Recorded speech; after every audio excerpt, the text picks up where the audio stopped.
Gastroesophageal reflux disease atau GERD merupakan penyakit yang cukup sering ditemukan dalam praktek sehari-hari, sehingga termasuk kompetensi dokter 4A.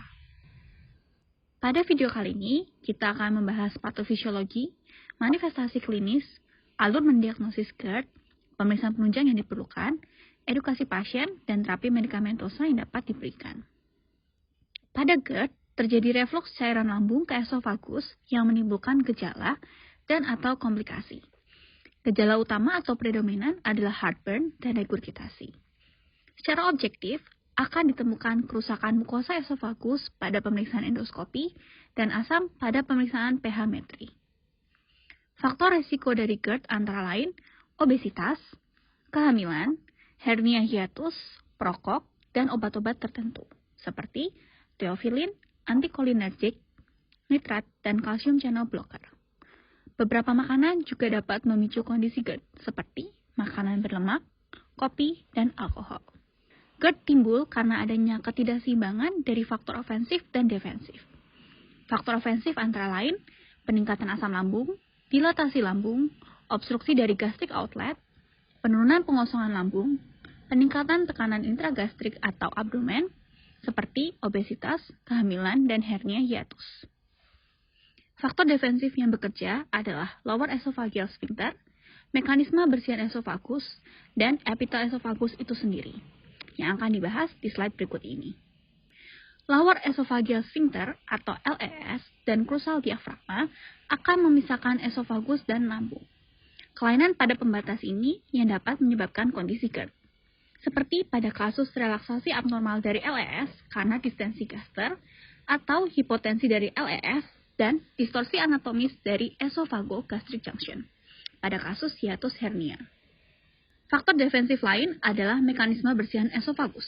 Mekanisme pertama adalah melalui gaya gravitasi, di mana gaya gravitasi akan membuat cairan lambung segera turun mengikuti gravitasi.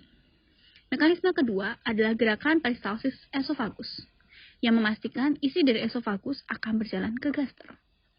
Mekanisme ketiga dan keempat antara lain bersihan saliva dan kandungan bikarbonat akan mengurangi waktu kontak cairan asam dengan mukosa esofagus. Faktor defensif terakhir adalah epitel esofagus. Mekanisme ketahanan epitel esofagus terdiri dari pertama, membran sel itu sendiri, kedua, intracellular junction. Intracellular junction akan membatasi difusi ion hidrogen ke dalam jaringan esofagus. Ketiga, aliran darah esofagus akan menyuplai nutrisi dan oksigen dan bikarbonat, serta mengeluarkan ion hidrogen dan karbon dioksida. Terakhir, transport ion hidrogen dan klorida intraseluler dengan natrium dan bikarbonat ekstraseluler. Manifestasi klinis dari GERD cukup bermacam. Namun, gejala predominan adalah heartburn, yaitu rasa terbakar di daerah substernal naik ke leher, disertai sensasi pedih dan nyeri. Dan regurgitasi, yaitu refleks cairan dari lambung ke mulut menimbulkan rasa asam atau pahit. Gejala esofageal seperti disfagia, yaitu kesulitan menelan dan nyeri dada juga dapat muncul pada pasien GERD.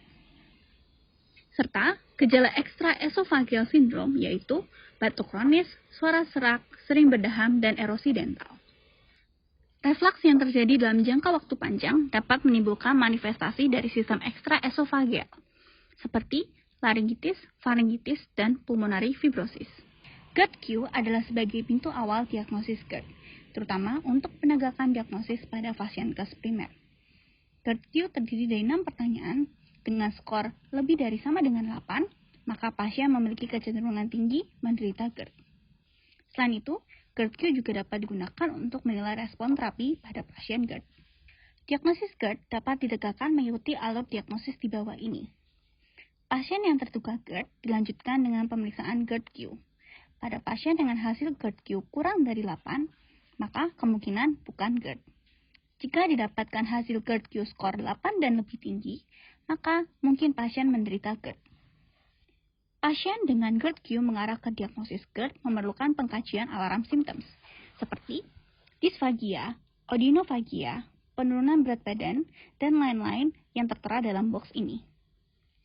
Jika ditemukan alarm symptoms, maka pasien perlu dirujuk ke fasilitas kesehatan yang lebih tinggi seperti rumah sakit. Jika tidak ditemukan alarm symptoms, pasien akan mendapatkan uji terapi PPI. Uji terapi PPI merupakan pemberian obat golongan proton pump inhibitors dengan dosis ganda selama 1-2 minggu. Evaluasi dilakukan di akhir pengobatan. Jika didapatkan respon baik, maka uji terapi PPI positif dan pasien terdiagnosa GERD. Terapi PPI dapat dilanjutkan hingga 8 minggu. Jika tidak didapatkan respon baik, maka uji terapi PPI negatif dan pasien perlu untuk dirujuk. Pemeriksaan penunjang yang dapat digunakan antara lain uji terapi PPI yang sudah kita bahas di slide sebelumnya dan endoskopi. Pada endoskopi akan kita temukan tanda kerusakan mukosa esofagus ataupun komplikasi berupa bares esofagus atau keganasan. Pemeriksaan penunjang lainnya seperti 24-hour pH metric test akan menilai kadar pH dalam 24 jam untuk melihat adanya reflux dan diindikasikan pada pasien dengan gejala GERD menetap yang tidak ditemukan abnormalitas pada pemeriksaan endoskopi. Beberapa temuan normal dan abnormal dapat kita lihat pada pemeriksaan endoskopi. Pada gambar ini, kita dapat melihat jaringan esofagus normal, di mana tampak pucat dan mengkilap. Pada gambar ini, kita dapat melihat adanya esofagitis, di mana tampak adanya kemerahan yang menunjukkan erosi dari jaringan esofagus. Pada gambar ini, kita melihat gambaran baret esofagus, di mana tampak jaringan esofagus menjadi terlihat merah dan seperti bludru. Pada gambar ini, kita mendapatkan kelainan berupa striktur esofagus, yaitu penyempitan dari lumen esofagus pada kondisi esofagitis erosif kronik. Dan pada gambar terakhir, ditunjukkan adanya adenokarsinoma esofagus dengan baret esofagus. Peran pasien penting dalam tata laksana GERD karena beberapa faktor risiko dapat dicegah oleh pasien. Edukasi yang perlu kita berikan pada pasien seperti, pertama, turunkan berat badan pada pasien-pasien obesitas.